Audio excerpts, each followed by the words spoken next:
It was my pleasure to introduce Rabbi Artson, at synagogue on Shabbat, and I will not inflict on him another long introduction to himself, since he already knows himself. But as you are aware, Rabbi Artson is the Abner and Roz Goldstein Dean of the Rabbinical Students at Ziegler, and also this weekend, the Abner and Roz Goldstein Scholar in Residence at Sinai Temple. He is one of America's most important teachers and preachers of our tradition, and a special treasure to our community that Rabbi Artson has made his life and career here in Los Angeles. So without further ado, although I'm not quite sure what ado is, but I know you don't want any more of it, here's Rabbi Artson.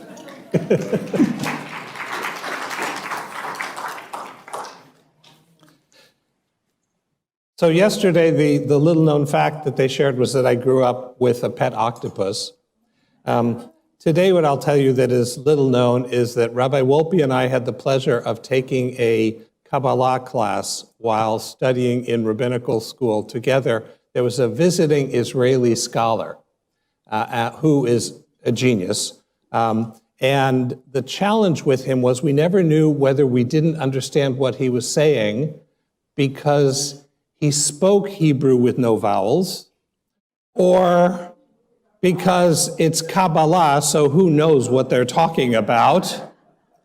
But the two of us kind of helped each other survive that course. Otherwise, we might to this day still be students in rabbinical school banging to get out. So I want to share with you some thoughts I have on an unusual topic. I want to talk about what is the idea that the Jews are the chosen people mean for us today? What can it mean? And the short answer that I want to give you is I used to think that chosenness was a theological claim. And I don't think that anymore. I think it's a historical reality. So you can like it or not, but I don't think Jewish chosenness is something you believe in or don't, and I want to present the evidence to you today. Right? We're all on board for that? That certainly doesn't mean you have to agree with me. Nobody agrees with me, but here's what I think. A couple years ago, I was on a plane. I have a rule when I'm flying, and that is never, when the person next to you asks, "What do you do for a living?" never tell them you're a rabbi. It always ends badly in one of two ways. If they're Jewish, you trigger them to tell you every bad Hebrew school experience they ever had as though it's your fault. And the other possibility is that they're not Jewish, in which you get every cockamamie idea they have about the Jewish people. Sometimes I forget. Normally what I tell people is that I'm a professor of medieval philosophy.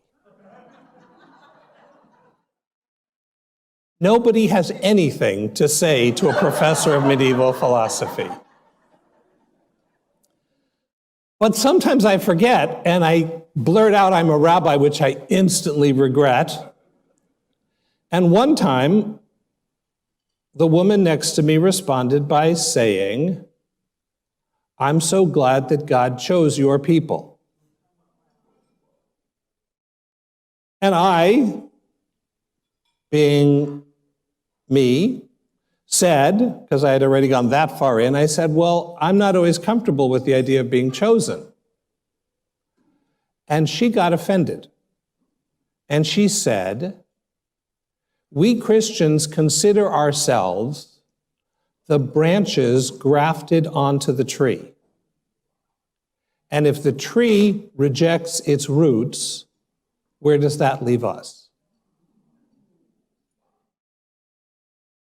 So that's interesting. So let's talk about the tree and its roots, shall we? At the very core of the Torah's story is the idea of God's multiple choosing. God chooses an individual, Abraham and Sarah. Then God chooses a family, their raucous and ill-disciplined children.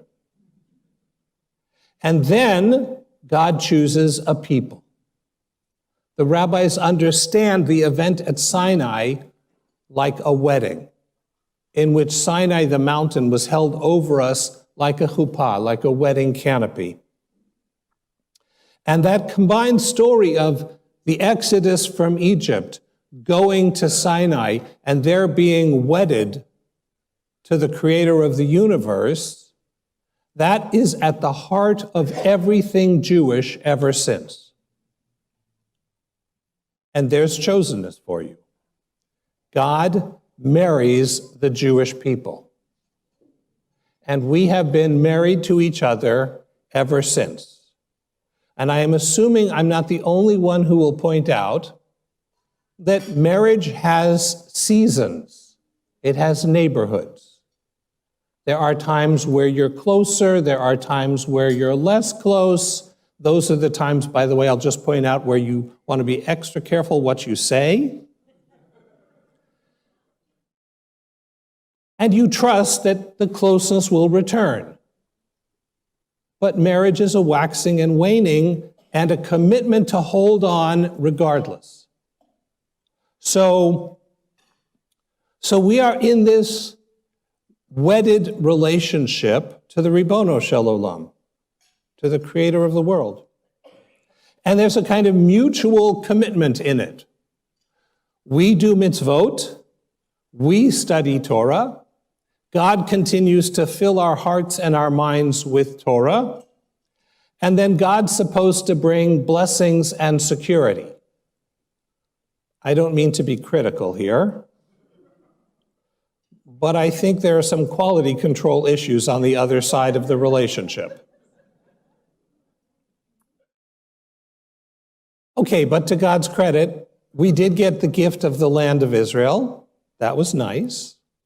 And we do get Olam Haba, the world to come, right? So the Talmud teaches, Kol Yisrael yesh lachem chelek le'olam haba. Every single child of Israel has a place in the coming world. Our liturgy is built on this notion of mutuality, chosenness, covenant. So I don't mean to raise a sore point because I wasn't here this year for Rosh Hashanah and Yom Kippur. By the way, that's one of my criticisms. But we say Avinu Malkeinu. And by we say it, I mean the cantor belts it out and a 12-person choir and an organ plays in the background. But Avinu Malkeinu is this beautiful blend of God's majesty and intimacy. Our parent, our sovereign. And that's not the only place. We take the beautiful words of the prophet Jeremiah and we turn that into a song. We are your people and you are our God. You are the potter and we are the clay. Again, this magnificent mutuality and intimacy. And that itself is a reflection, I mentioned, of the Exodus and Sinai, but also the book of Leviticus, where we hear, Kadoshim Tihiyu, you shall be holy because I, the Lord your God, am holy. We are wedded to each other. We are partners with each other. Now, here I want to highlight that this chosenness can move in two very different directions. One of them is that God chose us because we're the best. We're just better than everybody else. And so naturally, God fell in love with us. And because of that, there have been Jews, and that is reflected in a strain of Jewish thought, which we'll talk about in a bit. that we can never be defeated. Right? Those of you who are careful readers of Tanakh, of the Hebrew Bible, know that the Davidic family was promised that they would always sit on the throne in Jerusalem, and that Jerusalem would always be ours. Turns out that was a bit of an overstatement, right? But a good deal of biblical theology and of rabbinic theology is predicated in that. Indeed, the beliefs around a Messiah are, in a sense, a way to redeem that promise. A promise that wasn't true for 2,000 years, but there was a sense of it will be true someday. It will be fulfilled eventually. There's a notion among some Jewish sages and thinkers that we're the only ones God truly loves. And that's a very short jump from we're the only ones that God really loves to nobody else is lovable, to nobody else is worthy. And that leads to a whole segment of Jewish thinking in which we argue not only are we the only religion and everyone else is idolatrous, but our version of Judaism is the only Judaism. And anyone who's practicing a way of being Jewish different than our own is also somehow unworthy, offensive, divisive. But that isn't the only way it has been interpreted. There's an equally large number of sages and scholars across the year who understood our chosenness not as a reflection of our nature, but of our mission. That what we do is what makes us chosen. And so to the extent that we are engaged in the Jewish job, which is to live lives of Torah, to build communities of worth, to be able to stand in the world for certain values founded on human dignity, diversity, and equality, that when we do that, and when we engage in the mitzvot, which are a behavioral pedagogy of righteousness, that is what attracts God's love and favor. And that means that we treat chosenness as a sentence fragment. If a child or grandchild comes home from school and says to you, I was chosen in class today, the response is, that's great, honey. Chosen for what?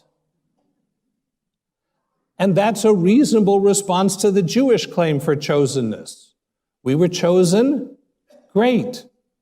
For what? And that for what becomes our focus. That approach to chosenness opens up a different set of possibilities. If we were chosen for what, then someone else can be chosen for something else. This notion of chosenness opens up the possibility that everybody is chosen. But we're all chosen for different things. And that therefore the right response is, can we be the best possible version of the Jewish people? And we don't have an interest in stopping other people from being who they are. Let the French be French. Let the Argentinians be Argentinian. Let the Catholics be Catholic. Let the Buddhists be Buddhist. Their chosenness is for something else. But we have to be true to our chosenness, to our mission. And there too, there's support for that. The Talmud clearly teaches that the righteous of all nations have a place in the world to come as well. You don't have to be Jewish to inherit paradise. You just have to be true to yourself. Now I want to pivot and I want to shift. One of the books that I impose upon my first-year rabbinical students is Yehuda Halevi's Kuzari. Yehuda Halevi, some of you know because he's in your prayer books. He was a great medieval poet. He was a bit of a rebel. He was one of the earliest proto-Zionists in the Jewish world. Having started off in Spain, he was determined to end his life in the land of Israel. And in addition to his poetry, he wrote a remarkable book of anti-philosophy, which was one of the great stories generated in the medieval period. So I need to tell you a little history before I get into this. There was, once upon a time, a great ancient medieval kingdom that converted to Judaism. It was in a very bad geographical region, in a really not good time. So they were located south of Christian Orthodox Russia and north of the Dar al-Islam, the Islamic world.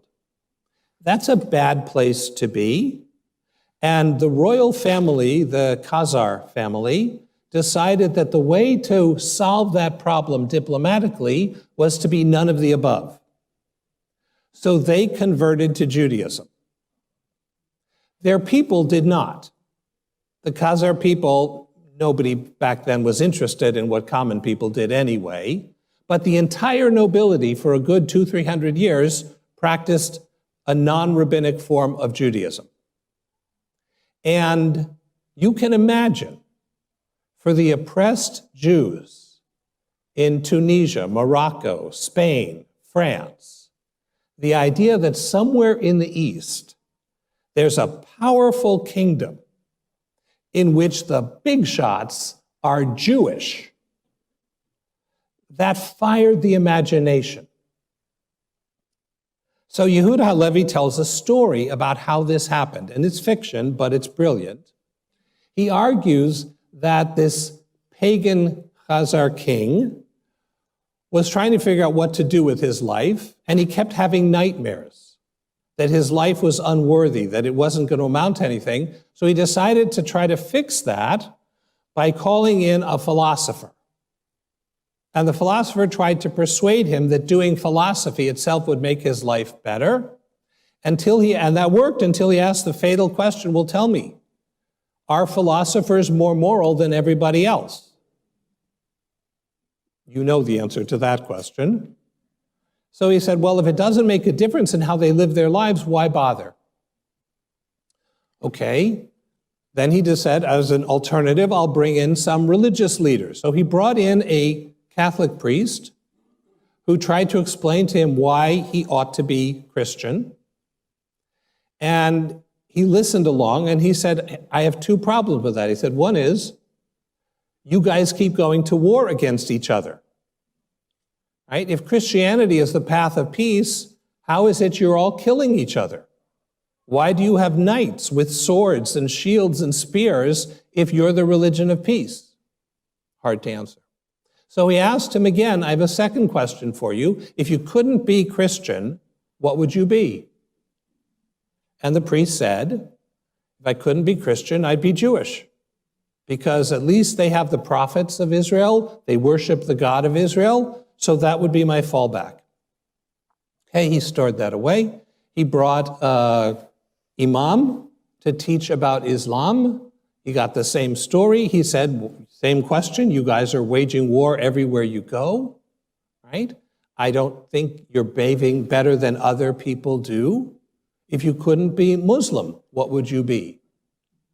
And the imam said, well, I couldn't be Christian because they worship a human being. So I suppose if I had to, I'd be Jewish because at least their religion is the forerunner to ours, and their patriarchs are our patriarchs as well. So that led to what I like to call the Harvard of the South insight.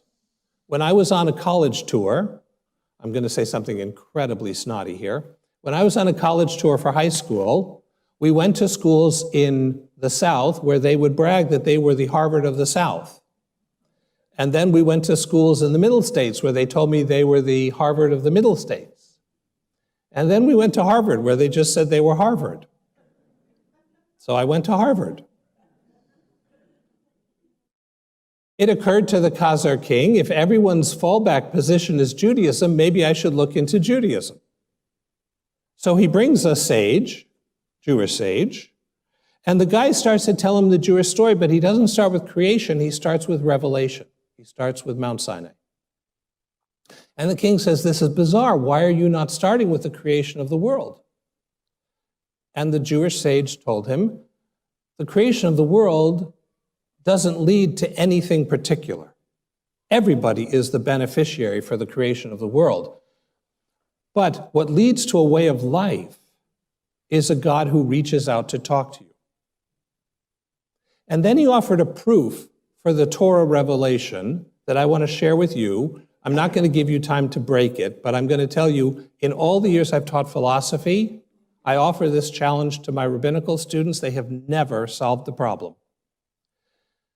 Yehuda Halevi proves that the Torah revelation is true. He says it's not a matter of theology, it's a matter of history, and here's how he proves it. The proof of Jesus' resurrection is that when they came to the grave was empty.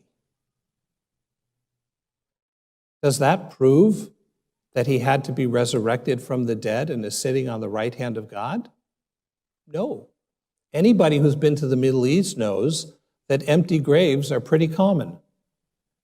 So nobody saw him resurrected. It wasn't witnessed. All they saw was an empty grave.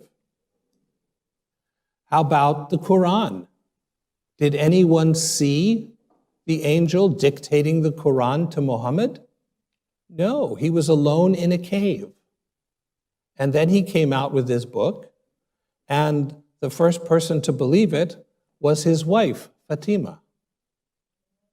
I happen to be in a marriage in which I suspect my wife often agrees with things I say simply to end the conversation. Sorry, honey. So that's in private too. Notice that doesn't disprove Christianity or Islam. It just, they're making a big claim based on something private. But, he says, the Torah claims to be given in public. And here's the thing about something that you claim happens in public. The first generation, the generation who were there for it, if you claim something happened publicly, someone's going to say, what are you talking about? That didn't happen. I'll give you two for instances. Remember when the economy tanked in 2007, 2008? You all nod your head. Yes, I sure remember that. Because it was a public event and we were alive. But do you remember when it rained purple giraffes yesterday? You're going to start checking my medications. Right? So the Torah claims it was given in public. And that, says Yehuda Halevi, is unique among all the revelations.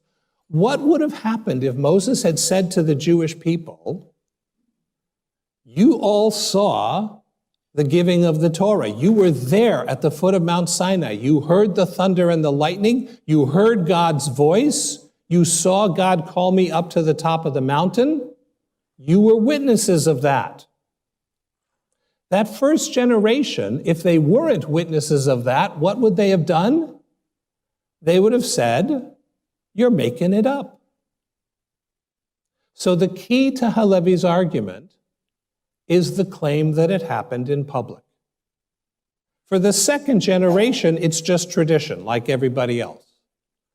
But for the first generation to allow the story to be told to the second generation, it had to have happened. I ask my rabbinical students to tell me what's wrong with that argument. Thus far, I have never been given a satisfactory answer. We all have this intuition, something's wrong with that, but it's very hard to put your finger on what it is.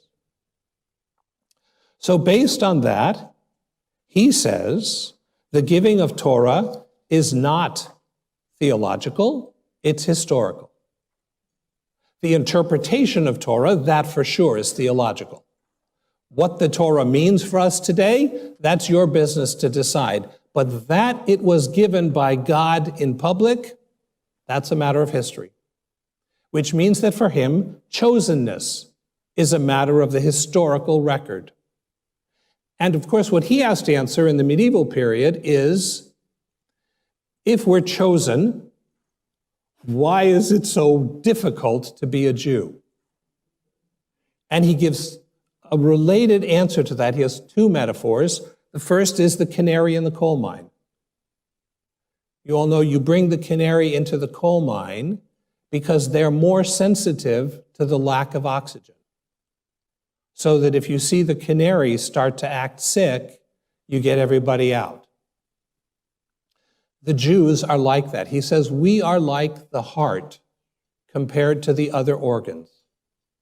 Right? The heart is the organ that gets sick when the system isn't working.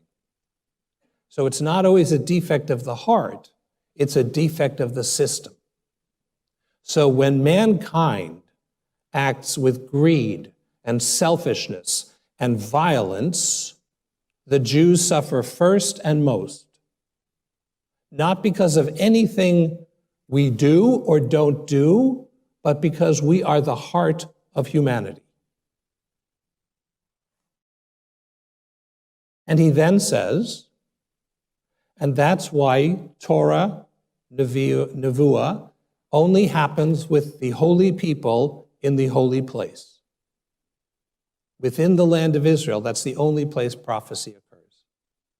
Because you need to have the people who are the heart of humanity located in the place that is the heart of the world. Now, there's an underbelly to this kind of chosenness.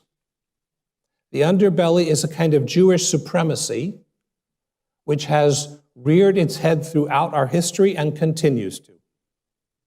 So in the Kuzari, I'll read you a paragraph of his. Wouldn't it have been preferable for all animals to be rational?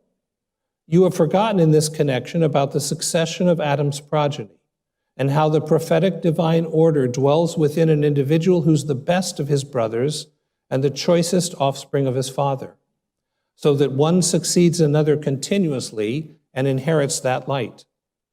And the other children are like husks, who did not receive it until the children of Jacob came on the scene as the choicest offspring and the best of their father. And they differ from the other children of Adam by virtue of a special divine distinctiveness, which made them as though they were a different species and a different, even angelic substance. Let's be clear what he's saying here. We are not related to the rest of humanity. We are angels, and they are dogs. That's a big thing, isn't it? That's not something that stops with the Kuzari. So the Alter Rebbe, the Chabad rabbi who wrote the Tanya, which is the founding document of the Chabad movement, and there's much beautiful about Chabad. So don't hear this as a criticism of Chabad in general, but it is a criticism of one of their cornerstone ideas. The Tanya says that Jews have a divine soul and Gentiles have an animal soul, which means a Gentile can never become a Jew. Like they can practice the mitzvot, they can do all of that, but they will never change souls. And that wasn't just an idea in the Tanya. The most recent Chabad rabbi, Rabbi Schneerson, wrote, in our day and age, one does not have to be a Chassid or even a Kabbalist or even a confirmed believer as long as one does not close one's eyes to the stark facts to see what kind of souls the nations of the world have. For all the nations of the world were witnesses to what took place in Germany and the countries that it overran, yet they remained indifferent. In light of this, the words of the Alter Rebbe may even be an understatement. Get that? Divine soul, human soul, and the most recent Chabad Rebbe, says that's an understatement. Rav Kook, beloved Jewish mystic, he writes, the difference between the Jewish soul, itself, its inner desires, its overflow, its character, its standing, and that of all the nations, at all their levels, is greater and deeper than the difference between the human soul and the soul of an animal. Between the latter, there is merely a quantitative distinction. Between the former, an essential qualitative distinction pertains. This is a part of Jewish thought that continues to this day. And we hear it from some segments both in America and in Israel. And I want to just say here, it's very ugly. And it is toxic. But now I want to get to my evidence for why I believe chosenness is a fact. Let me start with something that I learned from my friend and colleague, Rabbi Wolpe. Do you know what percentage of humanity is Jewish? About 0.2. That means that the percentage of humanity that are not Jewish is 99.98%. That's a lot. Do you know what the English word for a non-Jew is? That is to say, for the 99% of humanity. Is there an English word for that category? Gentile. That's crazy. Do you know what the English word for not Chinese is? It doesn't exist. That's a fourth of humanity. And there's no word for not being in that category. The word for not being French, the word for not being English, the word for not being Christian. There's no words for that. But in English, I'm not talking about in Hebrew, that we would have a word for non-Jews, I get. But Western people have a name for people who aren't Jewish. That's crazy. Do you remember saying that? Here's another thing that's only true of us that I don't for the life of me understand. Can you think of any other group where their identity is contested and other people claim to be the real ones? So let me just be clear about that. There are people out there saying, we are not Jews, they are. Part of me wants to say, geh gesunter hate. You know, I'm happy to take a break for a while and be a Gentile. But how wacky is that? Is there anybody in the world saying, you guys aren't real Americans, we are? Like who aren't American? Are there any people who say, you're not Nigerian, we are? And they're like not from Africa? It's crazy. First of all, who would want to be us? And second of all, why are they so incentivized to say we're not us? But there it is. And it's not just one group. There are actually several different groups competing for who's actually us. Have you thought about how nuts that is? Okay. Third, can you think of another people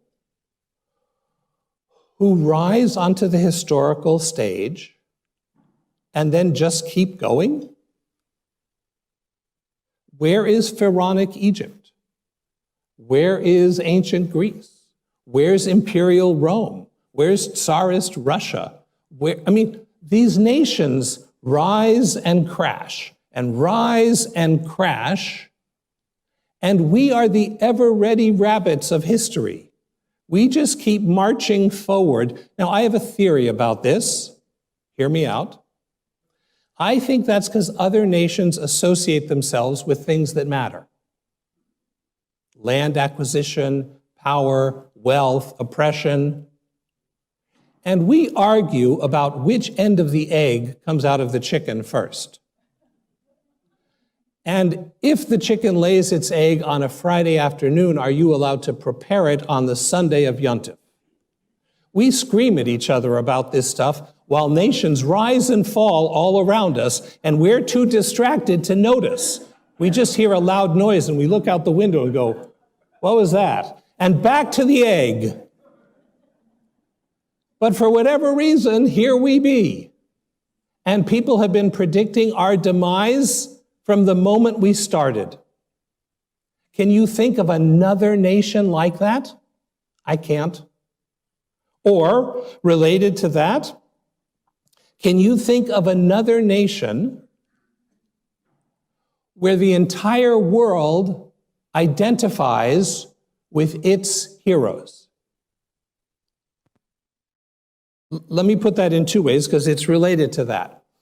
We started out a small Canaanite people, along with Hittites and Hivites and Girgashites and Perishites, who, by the way, have been underperforming for a long time. And the whole world thinks that they are the children of Abraham, Isaac, and Jacob. You can talk to someone whose people were marauding Vikings, and they think they have a stake in that story. Do you know how wild that is? You can talk to people whose ancestors were kidnapped in Chad or Guinea who have a stake in this story. They think it's their story, which it is, but that's nobody identifies with the Epic of Gilgamesh. Right? This is the best-selling book every day in the world. And the other books that sell because they're ripping it off. I'll give you one example of that. The greatest literary achievement in our time, other than the books of Rabbi Wolpe, are the Harry Potter series, just measured in terms of firepower.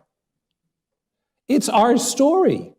It's about a kid of uncertain parentage who gets raised by strangers, who discovers at some point that he's not part of where he's from. He's actually part of a different world. He ends up with magical, unexplainable powers, and his job is to vanquish the bad guy and lead people into freedom.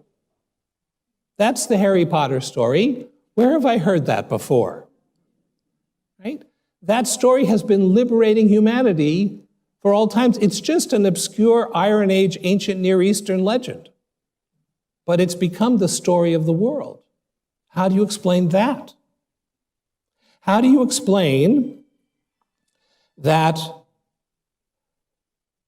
we receive disproportionate attention? I want to remind you the teaching of Tevye. Chosenness is not always so great. Remember when Tevye turns to God and said, would you mind choosing someone else for a while? Right? So how do you explain that even in places where we've never lived, there are anti-Semites? Rabbi Wolpe and I were kibitzing before, and I don't know that he agrees with this, but it's my feeling that the only ones who have the right to be anti-Semites are those of us who work with actual Jews. We've earned it. But people who haven't put in any time hate us, and they don't know us well enough to hate us. And here's the flip side of that. Do you know the most attractive category for American women to marry? This kills me. It kills Ilana even more. Do you know that if you ask American women what category man would you most prefer to marry, they say a Jewish man. Ilana insists that's because they haven't spent time with us. I think it's because we're just utterly charming. Thank you for that. That was a man clapping. But how do you explain that?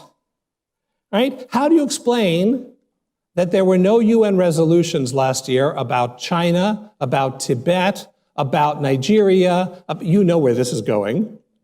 And there were 15 about Israel. Even if you think Israel is doing something bad, so were some of those other people who no one notices. So how do you explain the fixation? How do you explain that the solutions proposed for China and Tibet is that China change its policy, and the solution proposed for Israel's policy issues is get rid of the whole country? So for all of these reasons, I no longer think that our chosenness is a theological claim. I think the nations of the world have demonstrated that, like it or not, we had better start living as though we are chosen. And I want to highlight what that means. The chosenness I'm talking about is the chosenness of the Rambam, not of Halevi. I do not believe we are metaphysically different than other people. I believe that our mission is from God. And that, like it or not, frankly, believe in God or not, what's amazing to me is the number of secular Jews who still affirm the mission. The mission is to be a light unto the nations, to show what it means to be a caring community, to lift up the idea that all people have a God-given dignity and an equal worth, to insist that there has to be a day of work, that you're more than your labor, to be able to insist that we live in harmony with the earth and that the earth needs to rest just as do any other created creature. We have been teaching humanity what it means to be human from the day we started as a people. So believe in God or not, that is a matter of theology, but chosenness is not. And whether you choose to be chosen or you choose to reject it, you're stuck with it. There's no way to resign your position. The world will impose chosenness on us even when we want to walk away from it. But why would we walk away from the greatest mission ever? We are given the privilege of carrying this ancient, beautiful heritage, which lifts up ailing humanity and shines the light of love into the dark corners of the world. Who wouldn't want to be chosen?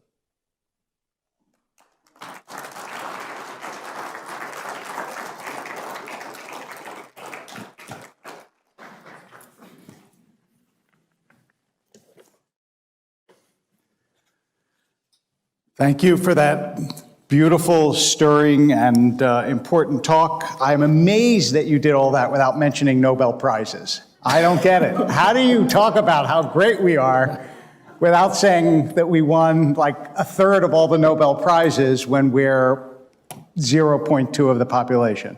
Isn't that enough? What else do you want? I didn't mention it for two reasons. Okay. The first is, have you gotten a Nobel Prize? Have I gotten a Nobel Prize? Not yet. So I'm through with those people.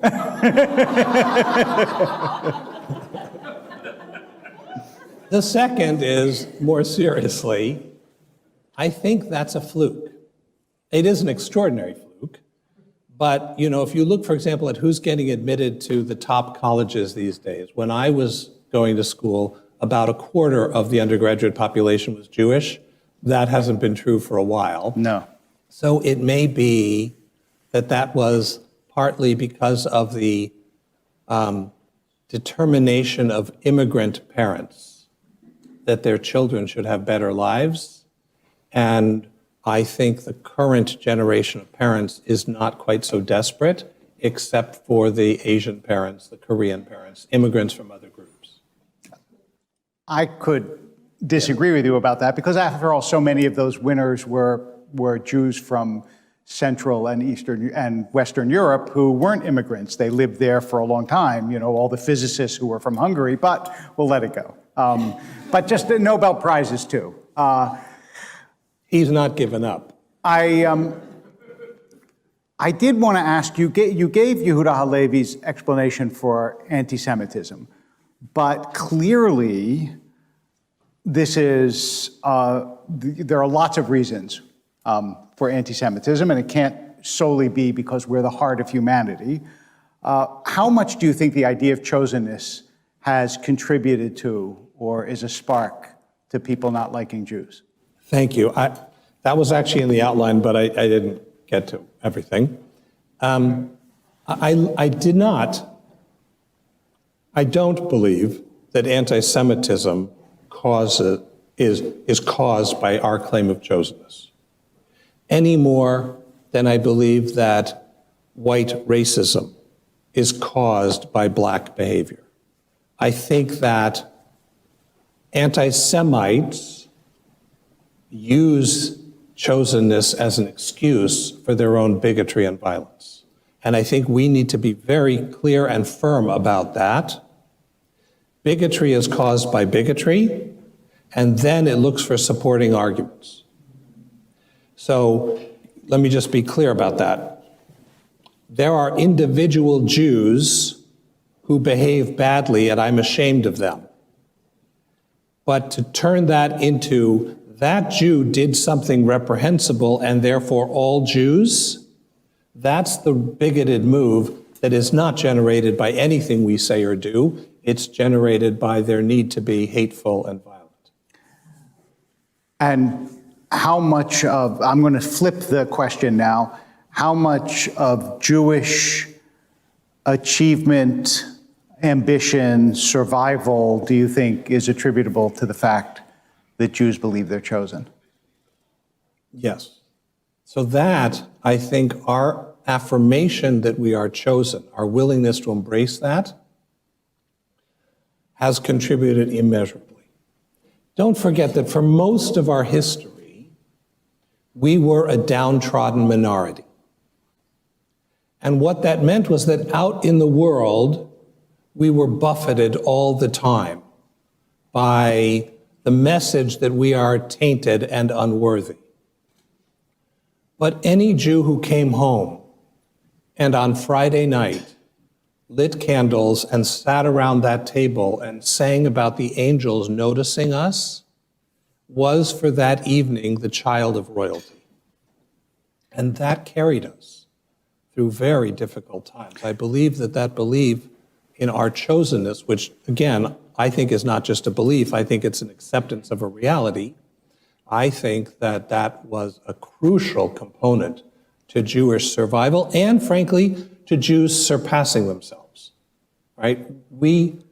Other people seem to be okay just having a good meal and going to sleep, and we need to change the world. Right. That may also be because Jewish food is not, the Italians could have a good meal and go to sleep. You are speaking like an Ashkenazic Jew. I am speaking like an Ashkenazi Jew. I will tell you, you should try some Persian food. Go ahead, applaud. I know you want to.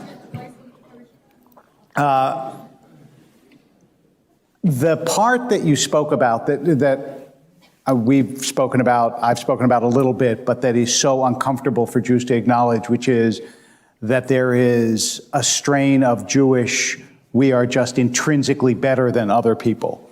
How much of that do you attribute? First of all, I first want to ask, how many minorities don't secretly feel that? I mean, do you think that there isn't in the Albanian community a sense of we're really better than the people around us? Yes. And second, how much of the turning it into a metaphysical, our souls are better, is a result of the fact that that was the only kind of revenge that Jews were able to take, was a kind of spiritual revenge?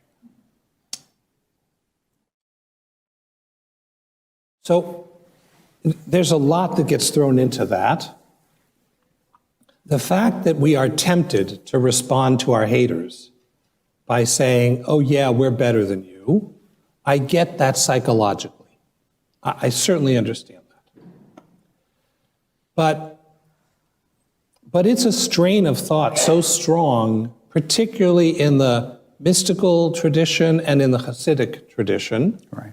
and now in the kind of black hat Orthodox world, particularly in Israel, where it's resurgent. And in Israel, these people are not the out people. They're holding great power, and the danger is I'm okay with it as a way when we're weak and oppressed to carry ourselves through tough times. But when we become powerful and dominating, then it becomes really deadly. Not only to Jews who then don't live that life, but to non-Jews around us who are under our power, it becomes deadly. So yes, other peoples, I think everyone sometimes, either secretly thinks they're better than everyone else or they're French. So they openly think they're better than They're everyone. overt Right, about exactly, it. yeah, Why hide it? Right.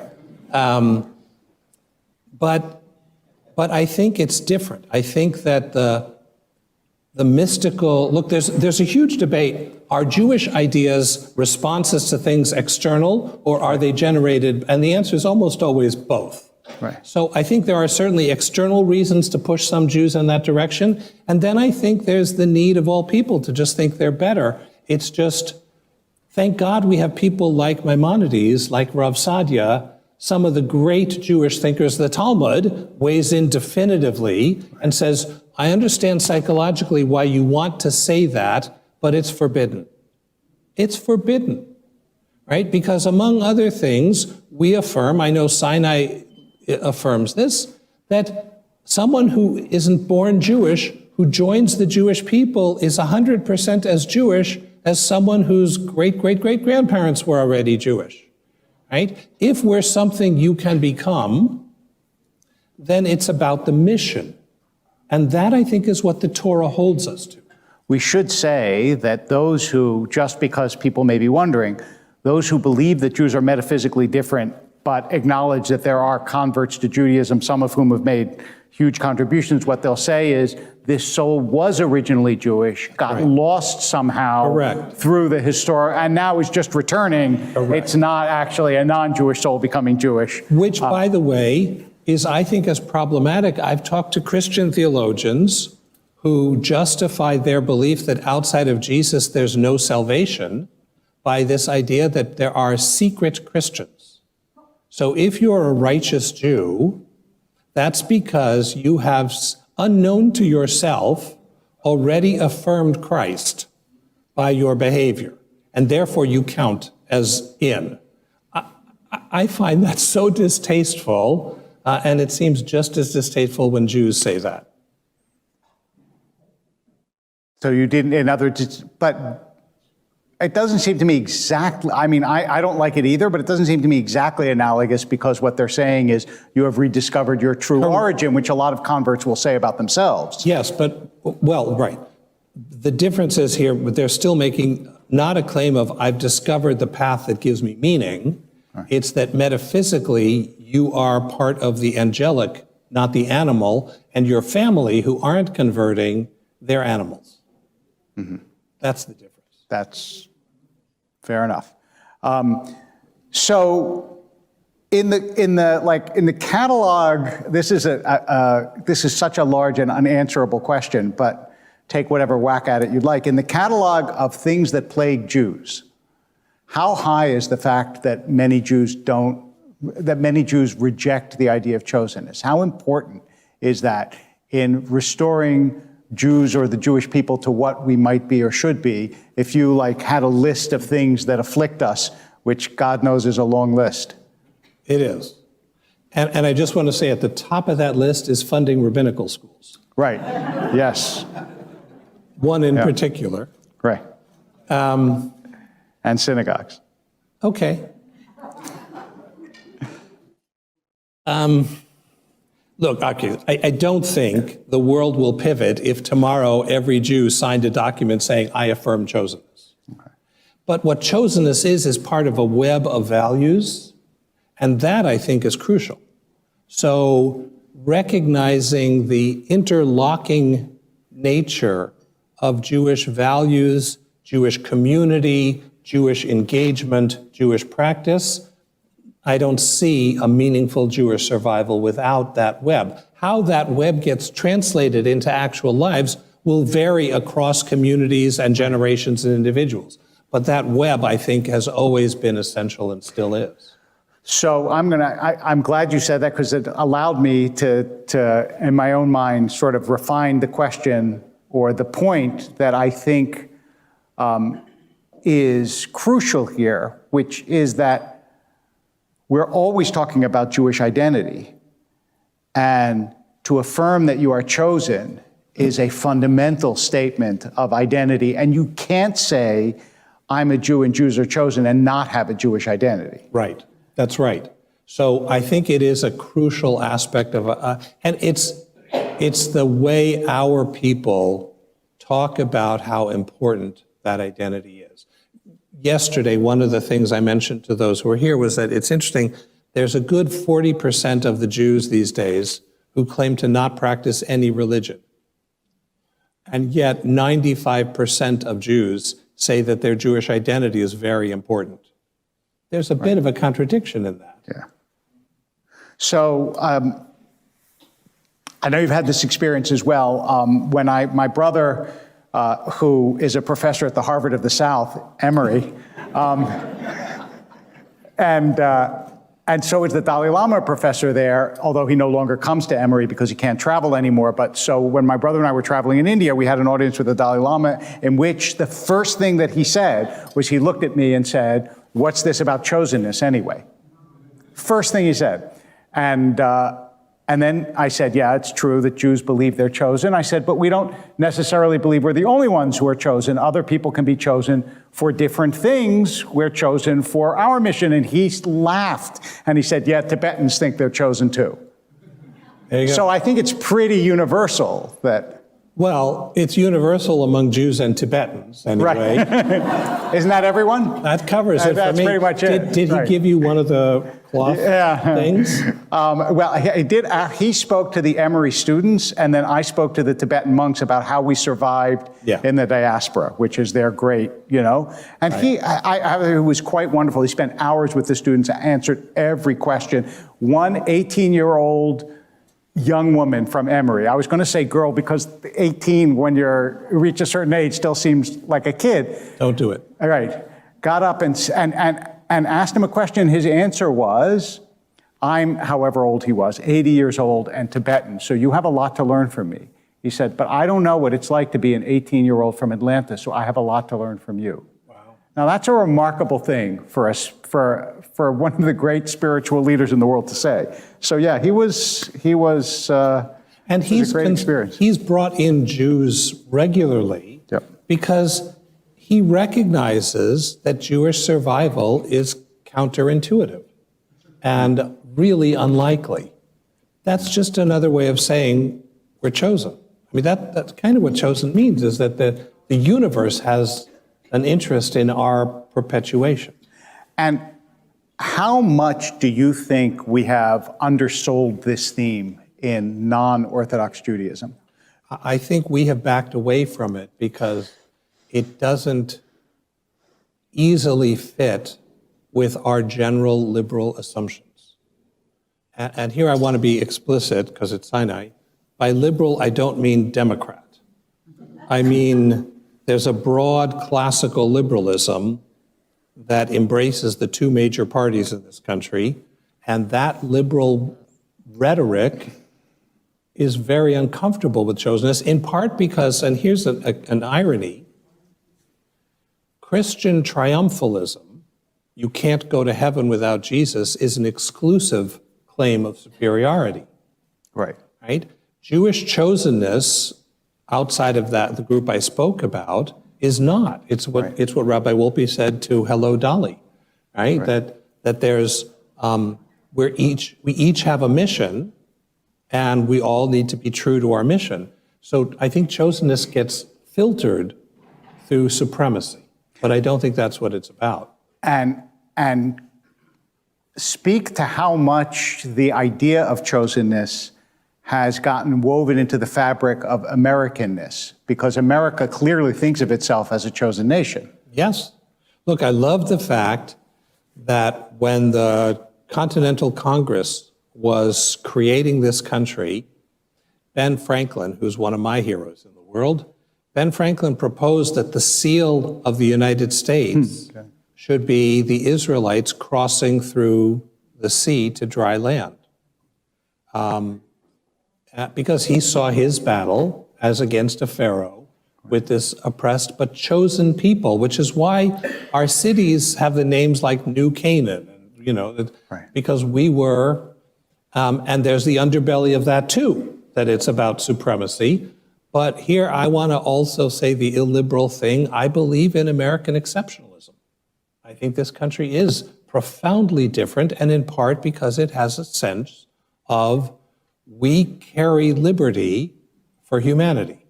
And we are the ones who, if we don't carry that torch, no one will. And that people flock to us look what's going on in Ukraine right now. Look at the role we're playing in Ukraine. Like, that is our vision of what this country is at its best. And part of the reason that that's so is exactly what the business with the egg. When you talk about how the Talmud argues this, which is the subject of a very famous essay by the German poet Heine about the egg and arguing about the egg, which is that America is founded less by a people than by an idea. Right. And Judaism, too, is an idea-driven creation. I would even go so far, and we're moving a little away, but I think there's a reason why. They're used to my sermons. We never stay on one topic. It's not a problem. There's a reason why this country has been uniquely welcoming to its Jews. You know, even now with the rise of anti-Semitism, right, which is real and needs to be attended, if you had to pick whether you'd rather be a Jew in America or an anti-Semite in America, it's just clear that, you know, we're a phone call away. There was a picture 2 weeks ago of the president walking his grandson into the White House for an overnight, and the kid was wearing Hanukkah pajamas because he's Jewish. Right. And the thing that I love to tell people is that the only thing that unites Biden and Trump is they both have Jewish grandchildren. Right. Right? So they meet at the Gan to pick up their grandchildren, you know. Hi, Joe. Hi, Donald. You know, and they have a little cholent and then they go home. Right? But that, I think that America is founded on a story of diverse people coming together with a shared vision of freedom. And that's exactly the story of the children of Israel and the mixed multitude going to a land to establish a confederation of freedom. And to combine a little bit yesterday and today, that is the future of Judaism and the chosenness, how do you, in a society where to assert any kind of specialness, especially if you look like both of us look, to assert any kind of specialness. That's the nicest thing you've ever said to me.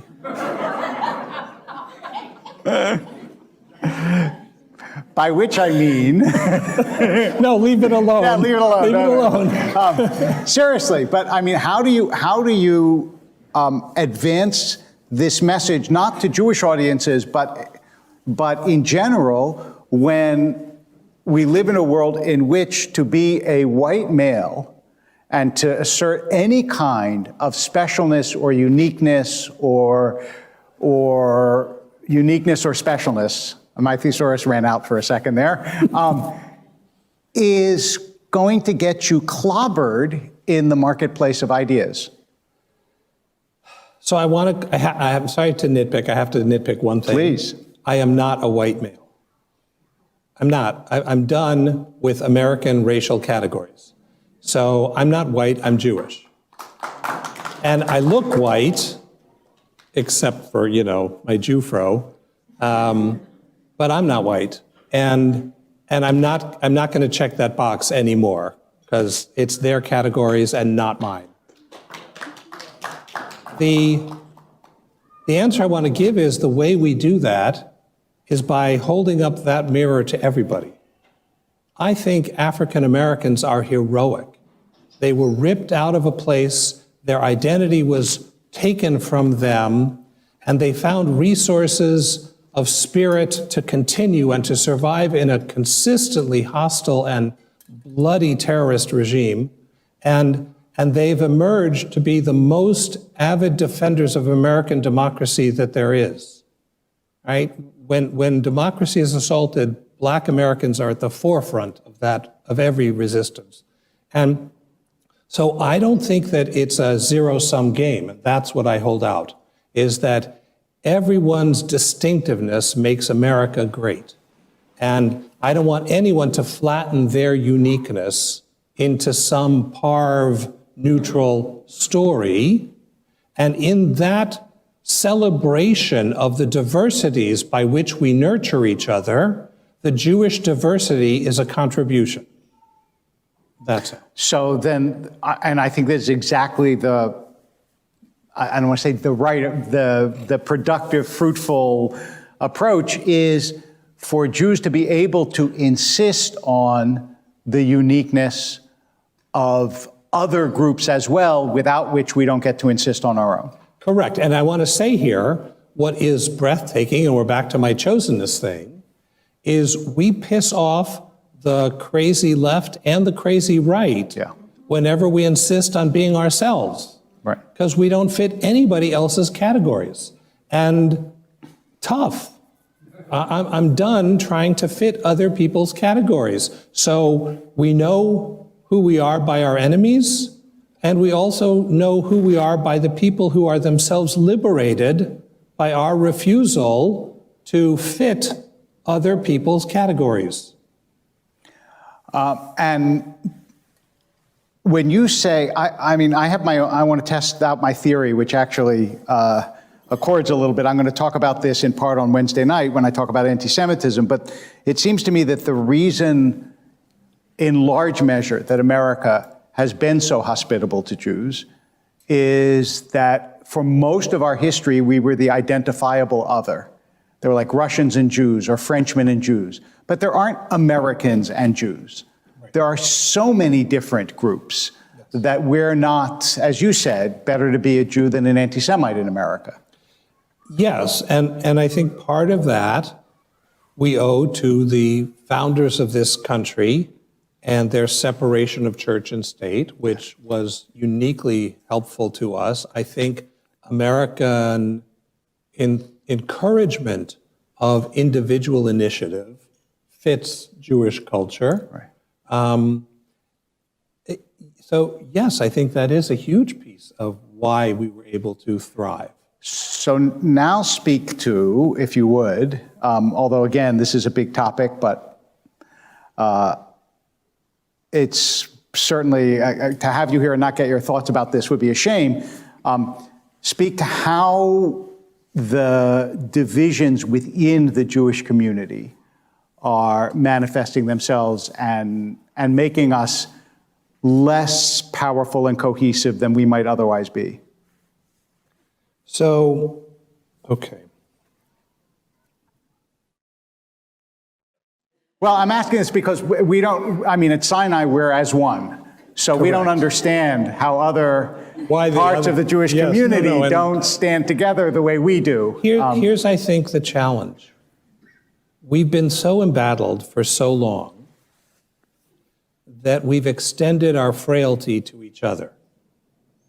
So it's not enough that you love Israel, you have to love Israel my way. And if you don't love Israel the way I love Israel, then you're either a capo or a murderer.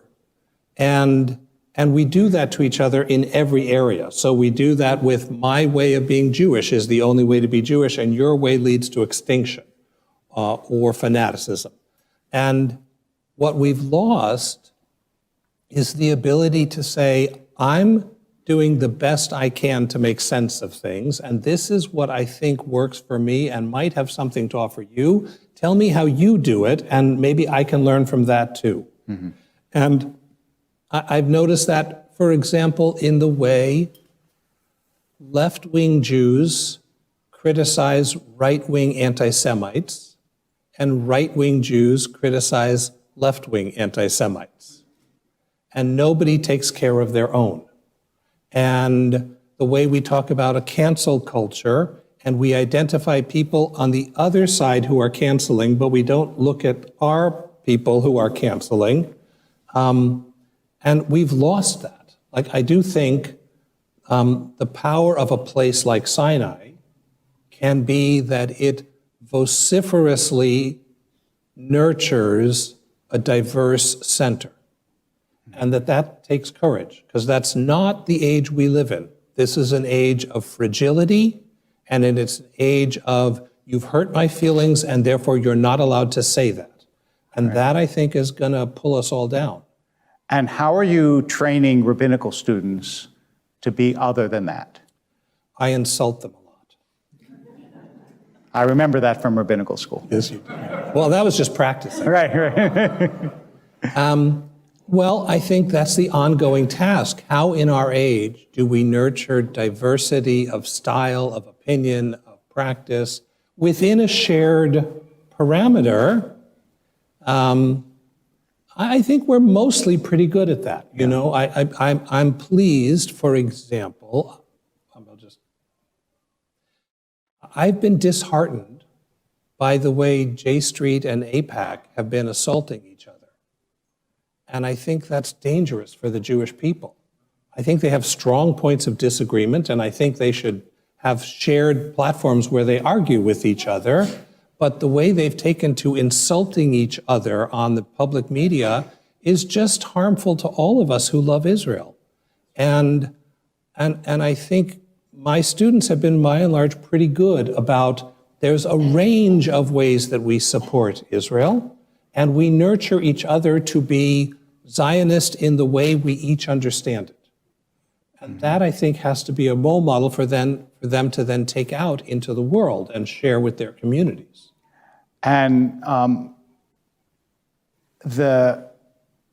much of the internal discourse that is so difficult do you think arises from the fact that Jews are always have the sense, whether it's true or not, that they're like on the brink of existential obliteration? Yes. So I think one is that we do all walk around with the sense of it's going to end with us. Right. And the second thing is, I don't think we're mingling much anymore. So we tend to know only people who think like we do. And, you know, we go to our synagogues and we sit with people who confirm everything we think. And then we only know the other people from the editorials that they put out, and that's never people at their best. Right. So I think if there's a way to start not only doing interfaith work, but intrafaith work, and start having conversations with Jews who don't agree with us, but to do it in a spirit of curiosity, and not necessarily to find common ground. You're fine having the opinions you have, but aren't you interested in why a decent human being would have a different way of putting it together? I think we need to create fora for those kinds of explorations. I want to just, a story that came to me that I think I told over the high holidays, but I want to tell very quickly here that struck me to go back to the real theme of your talk this morning was that when I was in Rwanda and then read about the Rwandan genocide, the most famous book about that, which is We Wish to Inform You That Tomorrow We Will Be Killed Together with Our Families, is the title is taken from a letter that was written by 7 priests, and then they were killed because the head of the church absconded with the letter and moved to Texas, of all places, and never helped them. But the last line of the letter, which he quotes in the book, Philip Gorovitch, who wrote the book, the last line of the letter is, and we would be saved as Esther saved the Jews. And I just thought how remarkable it was that thousands of years later in sub-Saharan Africa, yes, these people who are about to be killed, who do they look to as an example of salvation is this Jew from Persia from thousands of years ago and say, look, we want to be saved like she was saved. And if I could build on that, another point of Jewish distinctiveness is that we feel responsible for each other, right? When a Jewish community suffers halfway around the world, that becomes an issue for us. I'm always amazed at the indifference of co-religionists of other religion to the suffering of their brothers and sisters, or ethnic groups who, well, that's a faraway community. And, you know, in our world, and you know this from the work of the Federation and the work of many of our agencies and the work of our synagogues, if a Jew suffers anywhere in the world, the Jewish community feels the pain and takes responsibility. That also is a measure of our chosenness and of our sense of identity. Once we've liberated them, then we scream about how their opinions are wrong. But we're going to do that, not other people.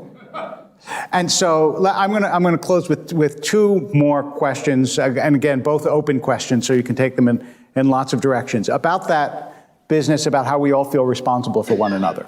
One thing that often happens, and this is a debate that I've actually been on both sides of, so I'm not trying to over-egg the pudding, as they say in England. The reason that came to me, this is an aside and then I will get back to, is I just heard this great story that is actually a story about Churchill, unlike most of the stories about Churchill that just get attributed to him, which is he grew up, even though he had a very difficult childhood, he grew up very privileged. And he never cooked in his life. And when he was older, his wife had asked him at one point if he could cook something. And he said, "I can boil an egg. I've seen it done." I just thought that was such a great line. So that's why I was thinking about over-egging the pudding. Is when you criticize Israel, what you get is, if you don't live here, you don't have a right to criticize. And both of those sides, both the criticism and the you don't have a stake in it, so you actually don't get to criticize, have, I think, really solid arguments on their side. So how do you feel about Jews outside of Israel criticizing Israel, and are there limits to that criticism?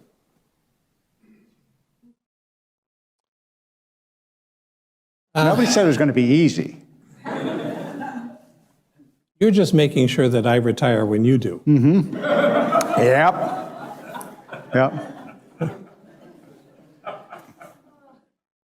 Old man. So here's the thing. I meant to say you look like me, but younger, is what I really meant to say. I heard that. Yeah. I think the challenge for us, there is merit to both sides. We don't die in their wars. We don't suffer from this terrorist assaults. That is all true. We don't vote in their elections, and we shouldn't. I'm a citizen of the United States. I love Israel, but I'm not a citizen of the state of Israel. My kids don't serve in the military. All of that is true. And yet, my identity and Jewish life are unthinkable without Israel. And I have friends across the political spectrum in Israel who say to me the opposite. When you are silent, you're aiding the people who are causing our suffering, whoever they identify that to be. And there's merit to that too. So I want to say something about me personally and then something about the world in general, because I don't think it's the same standards. I will never publicly criticize Israel. And when I have something critical to say, I try to find an Israeli with some clout to say it to. So I have spoken to ministers of the Israeli government, and I've said, why are you not doing this? Or every time I see a picture of that, you're causing harm, like that. But I'm never going to say that to a newspaper. Mm-hmm.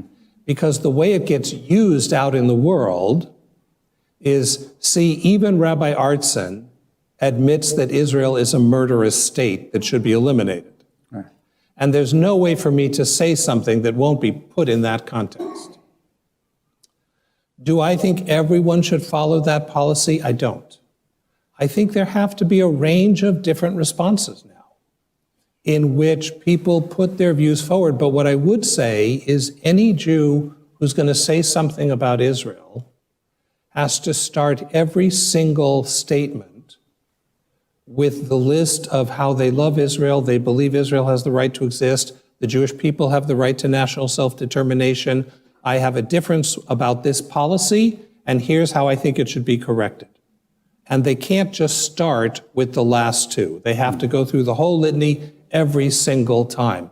You may not like some of the politics, but my Rabbi Sharon Brous never gives a sermon critical of an Israeli policy without 20 minutes of all the ways she loves Israel and she and her family have made aliyah and are attached to it, and then comes the policy criticism, every single time. And I think there is a need to express our views on Israeli policy choices. And those will be diverse, and we won't agree with each other, and Israelis are free to ignore them. But what I don't think they can do anymore is say that as American Jews, we have to be existentially connected to Israel and have no opinions. That I don't think is in Israel's best interest. I think sometimes someone far away is able to see something that you need to see, but the context has to be, we are family, we love each other. There have been people making statements recently about how their love of Israel is up for grabs, right? Nothing will stop me from identifying with Israel. No political choice of any Israeli government will ever stop me from loving Israel, but it will make me need to speak out about policies that they're following, right? If there are people who advocate what I see as intolerable racism or other policies, that is going to get a reaction. Would you speak out about policies that have to do with the status of Jews in America, conversion, rabbis, who's recognized as a rabbi, what conversion counts in Israel, law of return, those sorts of things? Would you speak? I'm not asking what your view is. I'm saying, would you speak out? Because those are policies that directly touch American Jews. I don't. I will say I'm somewhat embarrassed by the way American Jews only speak out about their self-interest, and they don't speak out about moral and survival issues for the state. I think that is a betrayal of who we are meant to be. That the only thing we squawk about is they don't let us pray at this part of the wall, and then policies that affect, for example, the economics of the middle class in Tel Aviv, we say nothing about, or how policies affect minorities in Israel, religious or ethnic, we say nothing about. I think that is unworthy of us. And lastly, so one of the things that you and I have both devoted our lives to and keeps us up at night, I don't mean to speak for you, but I assume, keeps us, is that non-literalist Judaism is very hard to advance in this world. And you spoke about it yesterday, but I also want you to give us in summary what it is that is the most important thing that we can do to ensure the perpetuation of the kind of Judaism that we believe in and have given our lives to. Sure. Look, I think there's a way in which, the great liberal theologians, Kaplan, Heschel, whatever, even when we got to the seminary in New York, the rhetoric was that we were American Judaism. Right. And Orthodoxy was going to be a small group to the right, and Reform would wither away, and we were, and that proves to have been, at best, premature. I think we didn't count on several things. One is the profound human need for certitude. It's harder to ask people. Louis Jacobs had a wonderful phrase. He said, I would rather be possibly right than certainly wrong. And people would prefer certainty, even if it's wrong, I think, by and large, because they're scared and they're on the defensive, and it's very assuring. I also think we never factored in what would happen when you took a bunch of Jews from places that had suffered terribly, by which I mean Arab countries and Russia, and they became a majority in Israel, right? When we were growing up, Israel was a socialist country with a left-wing vision. That hasn't been true for a long time, but that weighs into American Jewish institutional life for a lot of reasons. I go back to Solomon Schechter, wrote an essay called Her Majesty's Loyal Opposition, I know you know. And he raises the idea from British Parliament that a minority party has an important role to play. And it may well be that Reform, Reconstructionist, conservative Judaisms are going to be Her Majesty's loyal opposition. That, I guess, His Majesty now. Yeah, right. Sorry, Liz. That that we will not be the majority voice publicly, although we still are. Numerically, non-Orthodox Judaism is 70, 80% of American Jewry. But we're not the loudest, that's for certain. And maybe we have to be okay with that our voice adds something to the totality, just as, by the way, we have a great deal to learn from the Orthodox. I celebrate Orthodox vitality. They're doing several amazing, wonderful things that I benefit from and that we benefit from. So maybe instead of seeing this as a conquest view, there's a value to a Judaism that is diverse, egalitarian, non-gendered, still loving of Israel, loving of tradition. We have a role to play that I wouldn't trade, and I can't, because this is what I believe. Right. I don't think you could have spent a more thought-provoking 90 minutes than we have this morning with Rabbi Artson. I want to thank him so much. And once again, to thank Abner and Roz Goldstein for making this possible, to thank the Sisterhood for this morning's breakfast, and thank all of you who've come and paid attention, and I hope that we will continue this dialogue over the months and years to come. Thank you.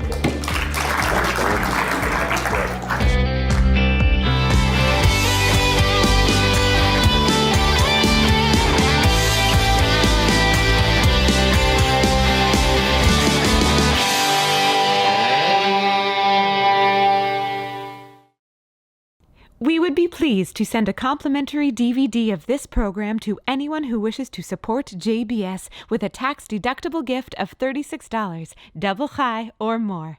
Simply visit the JBS website at jbstv.org and click on the Donate button to make a donation by PayPal or your credit card.